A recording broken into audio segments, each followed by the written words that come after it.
Սիրելի հետևորդներ, այս վիդեոն նրանց համար է, ովքեր պատրաստվում են երեխա ունենալ կամ արդեն սպասում են փոքրիկի։ Շատ կարևոր է իմանալ, թե երեխայի ծնվելուց հետո ինչ պետական աջակցություն է տրամադրվում ընտանիքին։ Եկեք միասին պարզենք։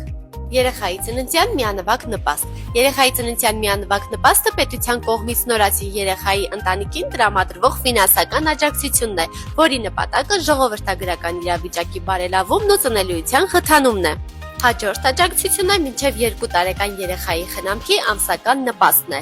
Որպեսզի շփոթմունք չառաջանա, ես հստակ առանձնացրել եմ, թե որքան պետք է ստանա խնամքի արձակուրդում չգտնվող ծնողը, այսինքն ծնող, ով չի աշխատում, խնամքի արձակուրդում գտնվող ծնողը, այսինքն ծնող, ով գտնվում է ֆիզարձակուրդում, եւ գյուղաբնակ խնամքի արձակուրդում գտնվող ծնողը։ Խնամքի նպաստը տրվում է, եթե ծնողն ու երեխան գրանցված են Հայաստանի Հանրապետությունում։ Երեխայի խնամքի նպաստը նշանակվում է երեխայի 70 օրականը լրանալու ամսվան հաջորդող ամսվա 1-ից։ Եվ երրորդ աջակցությունը օրենքում նոր փոփոխություն է, որը սահմանում է, որ ընտանիքում ծնված երրորդ եւ յուրաքանչյուր հաջորդ երեխայի համար նախատեսված է 50,000 դրամ աջակցություն, որը տրամադրվում է մինչև երեխայի 6 տարեկանը։ Սիրելիներ, հետևեք իմ էջին, որպեսզի միշտ տեղեկացված լինեք եւ ձեր իրավունքները պաշտպանված լինեն։ Ուղարկեք այս վիդեոն նաեւ այն ընտանիքներին, ովքեր սպասում են փոքրիկի, որպեսզի պարտադիր օգտվեն այս աջակցություններից։